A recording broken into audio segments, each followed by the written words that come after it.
Hello student, सो आज हम physics test का सॉल्यूशन देखने वाले हैं, ठीक है ना। तो इसमें पहला क्वेश्चन क्या है, पहला क्वेश्चन एक बार डिस्कस कर लेते हैं। पहला क्वेश्चन आपका कह रहा है 3 identical vessel carrying equal amount of water are placed in 3 lift. 3 lift है, एक लिफ्ट ए है, एक लिफ्ट बी है और एक लिफ्ट मेरे पास सी है। लिफ्ट ए अपवर्ड डायरेक्शन में एक्सेलरेट हो रहा है, lift B downward lift A is accelerating upward, lift B डाउनलेटिंग, और इस लिफ्ट सी का वेलोसिटी कांस्टेंट यानी इसका एक्सेलरेशन कितना है, 0 है। और कह रहा है कि इन तीनों में एक सेम अमाउंट ऑफ वाटर क्या है, फिलअप है, यानी यहाँ पे भी same amount of water fill up है, ठीक है। यहाँ पे भी same amount of water fill up है और यहाँ पे भी same amount of water fill up है। तो यहाँ पे कह रहा है प्रेशर एट डेप्थ h, इससे h हाइट पर मान लेते हो, ये हाइट मेरे पास h हाइट हो गया, तो इस हाइट पे इस पॉइंट पे प्रेशर, इस पॉइंट पे प्रेशर और इसी हाइट पे इस पॉइंट पे प्रेशर, ये पूछ रहा है कितना होगा। और इस पॉइंट पे प्रेशर ये PA बोल रहा है, ये PB इस पॉइंट पे प्रेशर बोल रहा है, इस पॉइंट का प्रेशर PC बोल रहा है। तो PB, PA, PB और PC में मुझे रिलेशन बेसिकली निकालना है। तो इसमें से आपको एक बेसिक आइडिया लेना है कि अगर मेरे पास एक कंटेनर होता, ठीक है, लेट सपोज एक कंटेनर है और उसमें कोई लिक्विड भरा है और h डेप्थ पे आप बात करें तो यहाँ पे प्रेशर हो जाता है रो जी एच लिक्विड के वजह से, ठीक है। ये g होता है मेरे पास acceleration due to gravity. But जैसे ही आप यहाँ पे इस लिफ्ट को एक्सेलरेट ऊपर कराते हो तो यहाँ पे जो g इफेक्टिव आता है वो आता है g प्लस ए, यहाँ पे जो g इफेक्टिव आएगा वो आएगा g माइनस ए, और यहाँ पे जो g इफेक्टिव होगा, क्योंकि यहाँ एक्सेलरेशन 0 है तो g इफेक्टिव g के बराबर होगा। तो यहाँ पे आप अगर ध्यान से देखो तो पॉइंट ए पे जो प्रेशर है वो आप कितना लिखोगे, rho g plus a h. P B पे प्रेशर लिखोगे rho g minus a into h, और रो सी पे जो प्रेशर लिखोगे, सी पे लिखोगे रो जी एच, सही है। तो यहाँ पे आप देखोगे सबसे ज़्यादा प्रेशर पॉइंट ए का होगा, सबसे कम प्रेशर होगा पॉइंट बी का, और उसके बीच में प्रेशर होगा सी का। तो पी ए सबसे ज़्यादा होगा, फिर पी सी और फिर पी बी, यानी इसका आंसर जो हो जाएगा वो ऑप्शन बी आपके पास करेक्ट आंसर होगा। क्या इस पॉइंट से एग्री हो, ठीक है। तो बस एक फॉर्मूला आपके पास दिमाग में होना चाहिए, रो जी एच होता है, जी होता है जी इफेक्टिव। लिफ्ट अगर अपवर्ड जा रहा है एक्सेलरेशन तो सूडो फोर्स की वजह से यहाँ पे एक जी इफेक्टिव आता है, वो आता है जी प्लस ए, ठीक है। नेक्स्ट क्वेश्चन एक बार ट्राई कर लेते हैं। क्वेश्चन नंबर 2 क्या कह रहा है, 2 एक बार देखते हैं।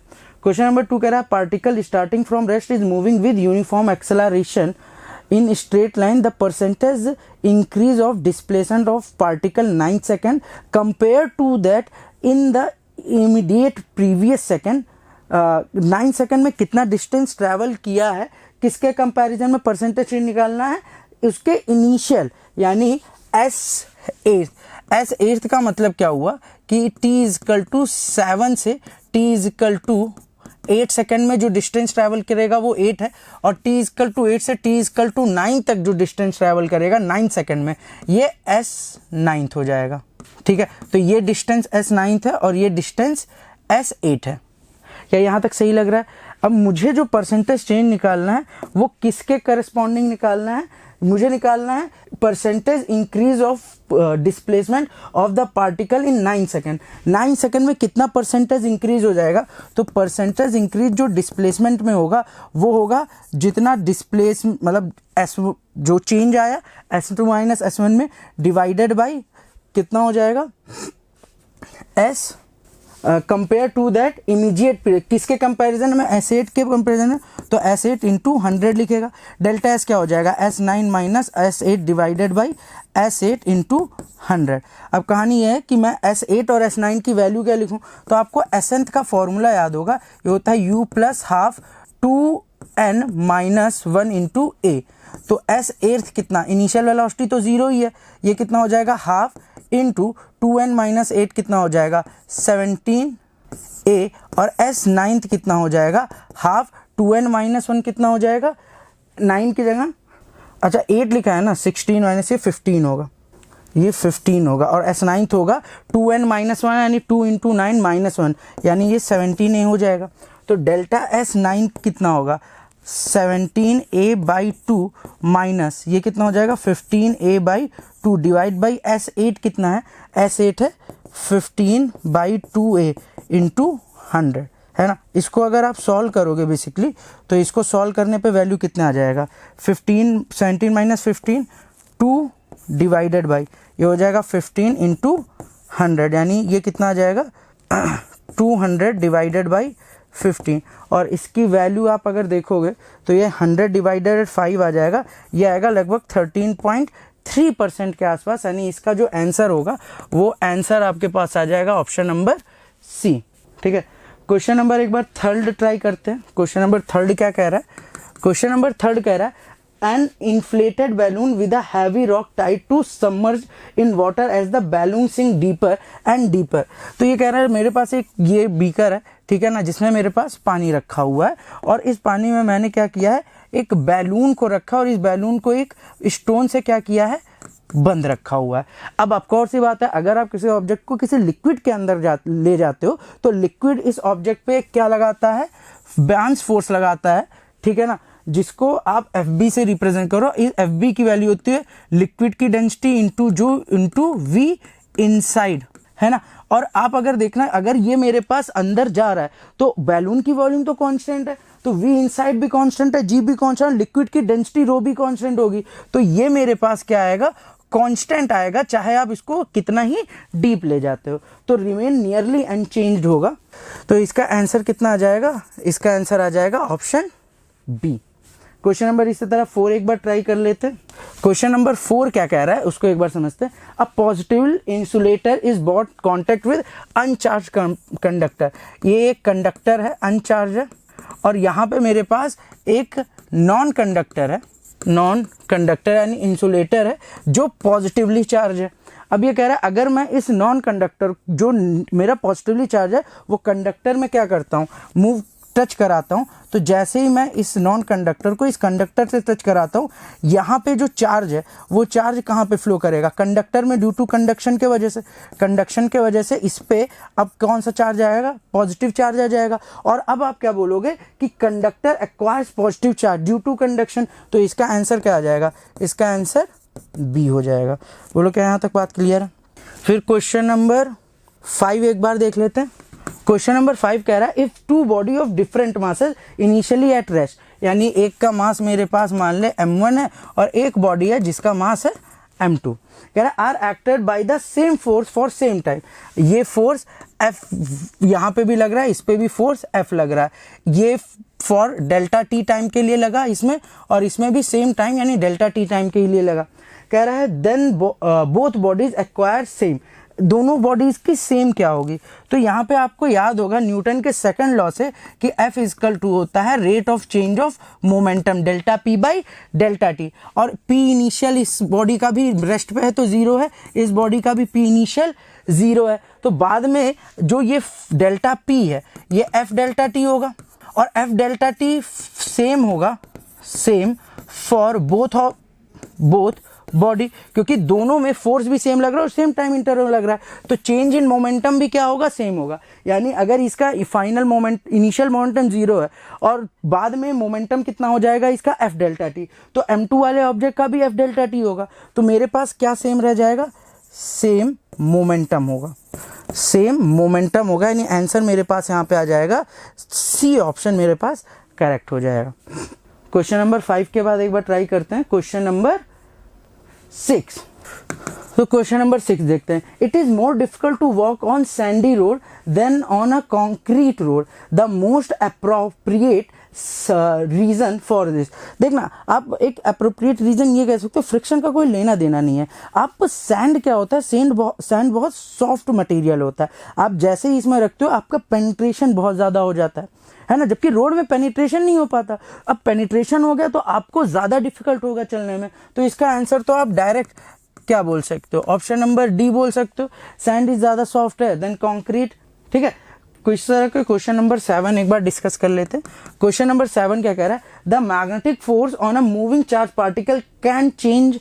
अब देखना अगर मैं एक चार्ज है, ठीक है ना, और एक मैग्नेटिक फील्ड है, मैग्नेटिक फील्ड अभी इनसाइड द प्लेन है, ठीक है ना, लेट्स सपोज, और यहाँ पे ये बी है।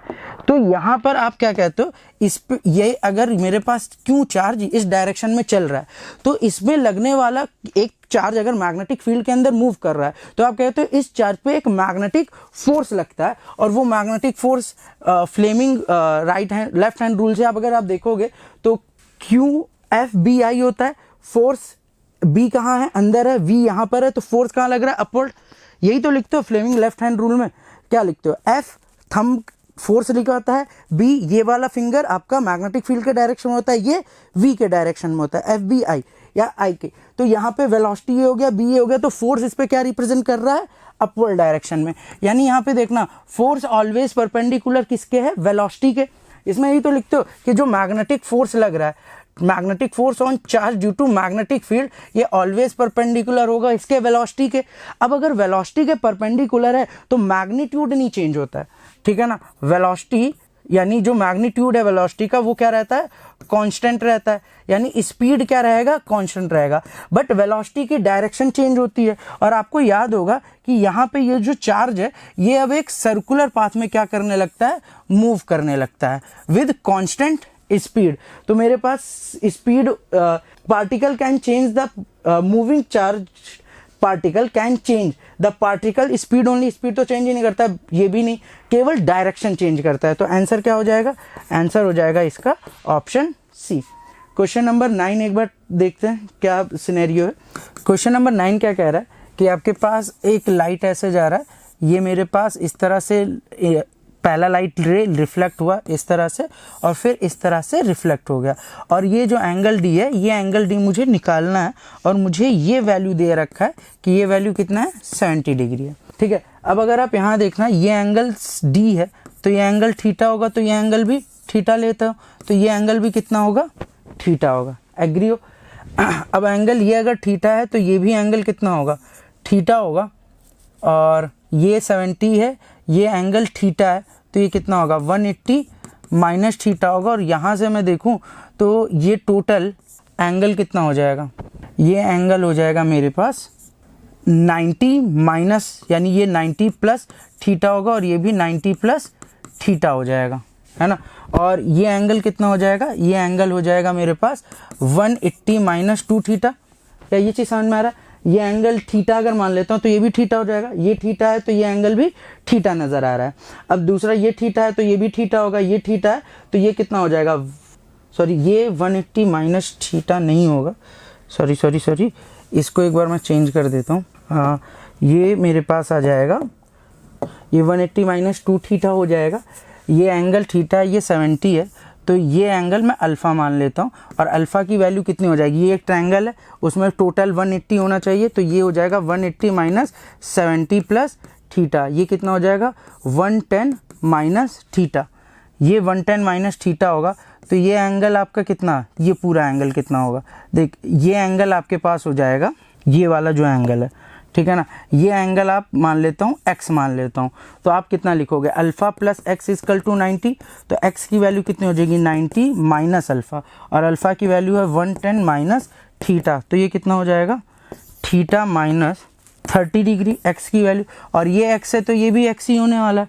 तो आप यहाँ पे देखना ये एंगल प्लस 2x, ये मेरे पास कितना होना चाहिए, एक ट्रायंगल में 180 के बराबर होना चाहिए, तो 180 minus 2 theta plus 2x equal to 180 के बराबर होगा, 180 से 180 चला गया तो minus theta plus 2x equal to कितना आ जाएगा 0, तो थीटा की वैल्यू कितनी आ जाएगी 2x के बराबर हो जाएगा, और x की वैल्यू है 2 थीटा माइनस 60, तो यहाँ से आप देखोगे तो थीटा की वैल्यू कितनी आ रही है 30 डिग्री आ रही है। अगर थीटा की वैल्यू 30 डिग्री है तो d की वैल्यू क्या लिख सकते हो, आप d लिख सकते हो 180 माइनस थीटा, यानी 180 माइनस 30 डिग्री, ये कितना हो जाएगा 150 डिग्री, 150 डिग्री आंसर।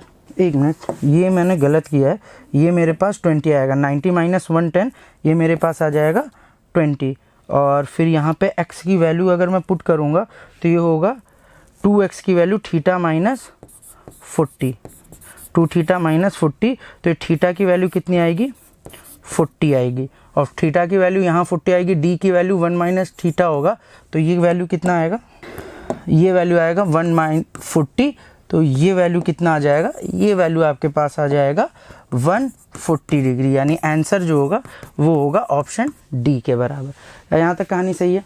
इसके बाद क्वेश्चन नंबर 10 एक बार डिस्कस कर लेते हैं। क्वेश्चन नंबर 10 क्या कह रहा है, क्वेश्चन नंबर 10 क्या कह रहा है कि मेरे पास यहाँ पे एक स्क्रीन है, ठीक है, ये स्क्रीन है, ठीक है, और इस स्क्रीन के सामने दो चीज़ें रखी हुई हैं। एक तो मेरे पास लाइट सोर्स रखा हुआ है, लाइट सोर्स रखा हुआ है कुछ इस तरह से, जिसका डायामीटर कितना है, डायामीटर 2 सेंटीमीटर है। और यहाँ पे एक क्या रखा हुआ है, एक डिस्क रखा हुआ है, और इस डिस्क का मेरे पास डायामीटर है 4 सेंटीमीटर। कितना है, 4 सेंटीमीटर है। तो यहाँ पे कह रहा है मुझे रेशियो निकालना है of the area umbra and penumbra shadow. अब अम्ब्रा शैडो और पेनम्ब्रा शैडो क्या होता है, देख यहाँ पे आपको दो चीज़ें नज़र आएंगी, कैसे शैडो बनेंगे उसके बारे में एक बार डिस्कस कर लेते हैं। देखना, एक तो सर जब लाइट सोर्स यहाँ से यहाँ जा रहा होगा तो यहाँ पर एक शैडो बनेगा कुछ इस तरह से, है ना, ये एरिया आएगा।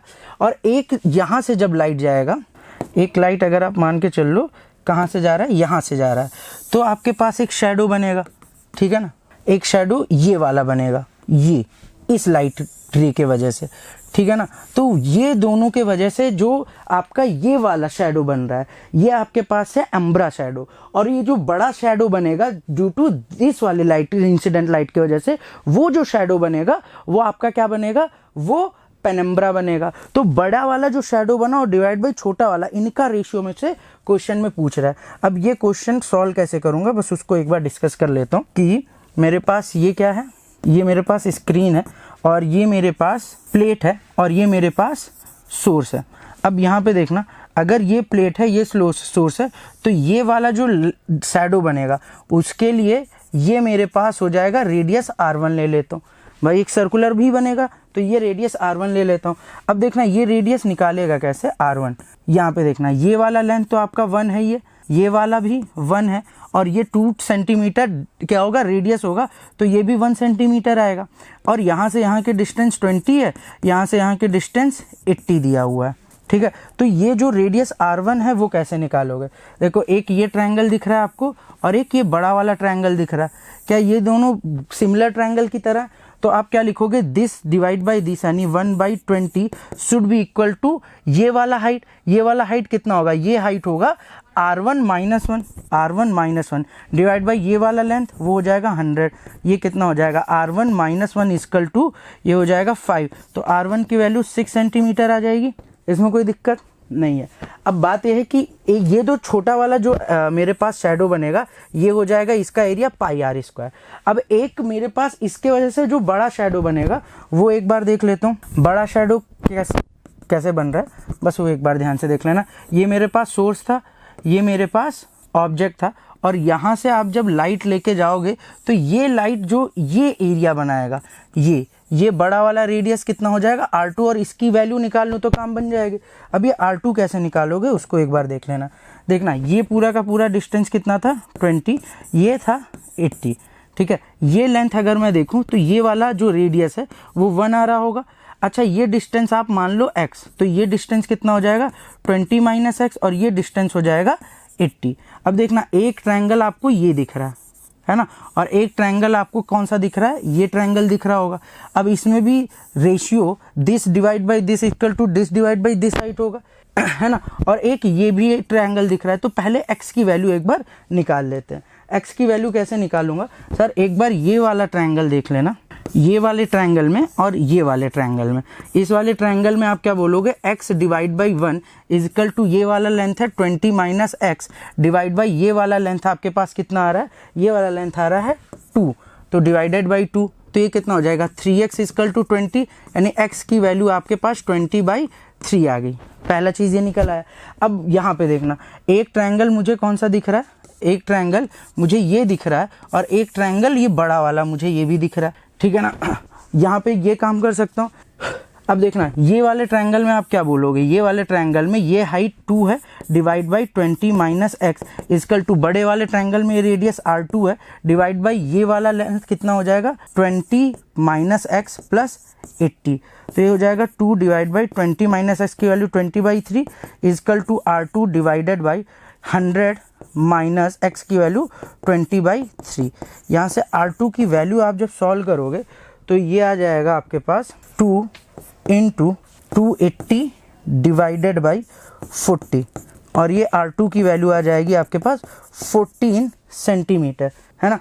तो अब यहाँ पे देखना R1 की वैल्यू ये है और R2 मेरे पास कितना आ रहा है, R2 मेरे पास आ रहा है 14 और R1 की वैल्यू आ रही है 6। तो आप अगर बड़े वाले शेडो का एरिया निकालोगे तो कितना हो जाएगा पाई R2 square divide by pi R1 square, ये होगा एरिया का रेशियो और ये कितना हो जाएगा पाई से पाई कट जाएगा R2 बाई R1 कितना हो जाएगा, सॉरी ये कितना अम्ब्रा एंड पेनम्ब्रा का बोल रहा है ना, तो ये R2 बाई R1 नहीं R1 बाई R2 का रेशियो होगा, ठीक है ना। तो R1 कितना हो जाएगा, R1 मेरे पास हो जाएगा 6 डिवाइड बाई R2 है 14, इसका स्क्वायर लोगे ये अप्रॉक्सीमेट आपके पास आ जाएगा 0.18, इसका आंसर आ जाएगा। तो ऑप्शन सी इसका करेक्ट आंसर है। क्वेश्चन नंबर एक बार 11 ट्राई करते हैं। 11 क्या कह रहा है, consider of following 2 statement, 2 statement है, the direction of acceleration of particle must be always same as the velocity. ऐसा कोई जरूरी नहीं है, हो सकता है मेरा पार्टिकल आगे मूव कर रहा हो बट वेलोसिटी कम हो रहा हो तो एक्सेलरेशन यानी बैकवर्ड डायरेक्शन में होगा, तो स्टेटमेंट 2 तो वैसे ही गलत है, तो इसमें स्टेटमेंट 2 रॉन्ग है, तो आंसर कितना हो जाएगा, आंसर इसका डी आ जाएगा। क्वेश्चन एक बार 12 डिस्कस कर लेते हो। 12 डिस्क में भी क्या कह रहा है, स्टेटमेंट 1 क्या कह रहा है, when red light is travel from air to water from observer in water it appears to be still red. यानी बेसिकली देखो अगर मैं कोई भी लाइट या कोई भी वेव एक मीडियम से दूसरे मीडियम में जाता है तो आप क्या बोलते हो, जो इसकी फ्रीक्वेंसी है, फ्रीक्वेंसी किस पे डिपेंड नहीं करती है, नॉट डिपेंड ऑन मीडियम, है ना, मीडियम पे तो डिपेंड करती नहीं है। तो अगर फ्रीक्वेंसी सेम है तो जो मेरे पास वाटर के अंदर है उसे भी रेड लाइट ही नजर आएगा, है ना। तो पहला स्टेटमेंट तो सही है, colour is light associated with frequency and frequency does not change, ये भी सही है, लाइट की कलर तो फ्रीक्वेंसी पे डिपेंड करती है ना, अगर सेम फ्रीक्वेंसी होगी तो लाइट की कलर भी वही होगी। तो मेरे पास स्टेटमेंट 1 सही है और स्टेटमेंट 2 भी सही है और दोनों का मेरे पास करेक्ट वाइल स्टेटमेंट 1 यानी इसका आंसर सी हो जाएगा, दोनों स्टेटमेंट ही सही है ना। फिर क्वेश्चन नंबर 13 एक बार देख लेते हैं। क्वेश्चन नंबर 13 क्या बोल रहा है, क्वेश्चन नंबर 13 कह रहा है अ स्प्रिंग कांस्टेंट के की वैल्यू आपका दिया है, is attached to a block mass जिसका m दिया है, इस फ्रीक्वेंसी क्या है। तो अगर मेरे पास एक ऑब्जेक्ट जो एक स्प्रिंग से जुड़ा हुआ है जिसका स्प्रिंग कांस्टेंट k है, तो आप इसका टाइम पीरियड बोलते हो 2π√m/k, तो फ्रीक्वेंसी कितना हो जाएगा 1/t यानी 1/2π√k/m हो जाएगा। तो 1/2π, m की वैल्यू कितना दिया है 7600 और ये 0.25, 1/2π ये √76 है और ये डिवाइड बाई 25 का रूट हो जाएगा 5 और ये कितना आ जाएगा 100 × 100 हो जाएगा, ठीक है। तो ये 5 दूना 10 ये खत्म हो जाएगा, तो 10√76 डिवाइड बाई पाई आ जाएगा, है ना। तो ये अप्रॉक्सीमेट आपके पास इसका आंसर, इसको सॉल्व कर लोगे तो इसको आंसर सॉल्व करने पर कितना आ जाएगा 76 लगभग कितना हो जाएगा, इसको मैं 10 × 76 5 पे 6 9 9 81 होता है, यानी 8.5 डिवाइड बाई इसको 3 पॉइंट समथिंग के लिख सकता हूँ 3.14, ये कितना हो जाएगा 85 डिवाइड बाई 3.14, है ना। और इसको अगर सॉल्व करोगे तो ये लगभग 3 दूना 6 2 8 27 के आसपास आएगा, यानी इसका आंसर मुझे कितना मिल जाएगा, इसका आंसर मुझे बी मिल जाएगा, करेक्ट है। क्वेश्चन नंबर 14 देख लेता हूँ। क्वेश्चन नंबर 14 क्या कह रहा है, क्वेश्चन नंबर 14 कह रहा है wave is sent along a string by oscillating at 1 in if the tension in string is increase then speed of wave and wavelength of the wave. तो अगर यहाँ पे देखना v = होता है f लैम्डा, जहाँ v वेलोसिटी है, f क्या है फ्रीक्वेंसी और लैम्डा मेरे पास वेवलेंथ। f तो मेरे पास डिपेंड नहीं कर रहा है मीडियम पे, नॉट डिपेंड ऑन मीडियम। तो यहाँ पे अगर मैं एक मीडियम से दूसरे मीडियम, तो speed increase a wave sent string by 1 in if tension in the string is increase. अब देखना अगर मेरे पास स्ट्रिंग में टेंशन इंक्रीज करते हो तो मेरे पास वेलोसिटी भी इंक्रीज होता है ना। तो अगर वेलोसिटी इंक्रीज होगा तो वेवलेंथ भी इंक्रीज होगा, मगर फ्रीक्वेंसी अलग नहीं हो सकती है ना। Then wave and wavelength of wave, तो स्पीड इंक्रीज होगी, वेवलेंथ भी इंक्रीज होगा। तो इसका आंसर हो जाएगा बोथ इंक्रीज, यानी आंसर बी इसका आंसर हो जाएगा। इसका क्वेश्चन 15 का देखता कह रहा है clock A based on oscillation of spring and clock B is based on pendulum motion. ठीक है, both are clocks keeps the same time on earth if they are taken to planet having half the density of earth and twice the radius. यानी जो clock ए है, ठीक है ना, question number 15 में clock ए spring based है, ठीक है ना, यानी इस तरह का कोई स्प्रिंग बेस्ड क्लॉक होगा, और क्लॉक बी जो है, क्लॉक बी ये मेरा पेंडुलम बेस्ड है, पेंडुलम बेस्ड है, यानी इस तरह का कोई सिनेरियो होगा। अब देखना पेंडुलम, इसमें स्प्रिंग में जो टाइम होगा, टाइम पीरियड स्प्रिंग में होता है 2π√m/k, तो यहाँ पे मेरे पास √m/k होगा। अब अगर मैं इन यहाँ पर देखूँ तो मेरे पास ये तो जी, भाई मेरे पास एक प्लैनेट ए है जिस पे ग्रेविटेशन एक्सेलरेशन g है अर्थ के हिसाब से, और इसका रेडियस r है और इसकी डेंसिटी ρ है। आप एक दूसरा प्लैनेट ले रहे हो, दूसरे प्लैनेट का रेडियस तो 2 टाइम्स कर दिया आपने, ठीक है ना, एंड डेंसिटी कितना बोल रहा है, डेंसिटी r/2 है, तो यहाँ पे g डैश की वैल्यू कुछ अलग हो जाएगी, है ना। तो अब बात यह है कि मेरे पास स्प्रिंग ये तो जी पे डिपेंड ही नहीं कर रहा है, तो प्लैनेट ए और प्लैनेट बी में रखो तो कोई टाइम पीरियड में फर्क नहीं पड़ेगा। तो क्लॉक ए का तो जी में किसी तरह का कोई इफेक्ट नहीं पड़ रहा है, तो प्लैनेट ए और प्लैनेट बी में सेम ही टाइम पीरियड होगा, तो सेम टाइम रिप्रेजेंट करेगा। जबकि पेंडुलम का जो होता है, पेंडुलम का टाइम पीरियड 2π√g/L/g, ठीक है ना, ये होता है L/g, या ये g पे डिपेंड कर रहा है। अब अगर g मेरा इंक्रीज होगा तो टाइम पीरियड डिक्रीज होगा, यानी कुछ अलग टाइम पीरियड रिप्रेजेंट करेगा। तो अब यहाँ पे देखना g की जो वैल्यू आती है, g मेरे पास होता है, g की वैल्यू बस एक बार मैं यहाँ पे लिख देता हूँ, जो मेरे पास ग्रेविटेशन एक्सेलरेशन हो किसी प्लैनेट के लिए gm/r² होता है, जहाँ पे मास को मैं लिख सकता हूँ डेंसिटी इंटू वॉल्यूम, और वॉल्यूम होगा 4/3πr³ डिवाइड बाई r², यानी ये कितना होगा 4/3 ρgr, है ना। तो g की वैल्यू कितनी आएगी अर्थ के लिए, यह आएगी 4g ρr/3, जबकि दूसरे प्लैनेट के लिए मेरे पास जिसका रेडियस 2 गुना कर दिया और ये कितना कर दिया है, डेंसिटी हाफ कर दिया है, और ये 2 गुना कर दिया है, इसकी भी वैल्यू कितनी आ जाएगी 4/3 g ρr।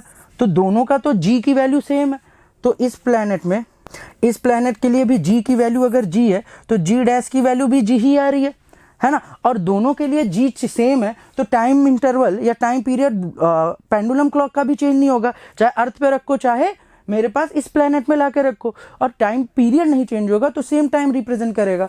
तो both will run at equal faster rate than earth, equal और fastest, both will run at the same rate as earth, दोनों सेम रेट से जिस तरह अर्थ पे मूव कर रहे थे उसी तरह से यहाँ, यानी इसका आंसर कितना हो जाएगा, इसका आंसर हो जाएगा डी। बस ये कहानी है, ठीक है। आई होप कि आपको जितने सॉल्यूशन है वो क्लियर समझ में आ गए होंगे बच्चे। Thank you very much, bye.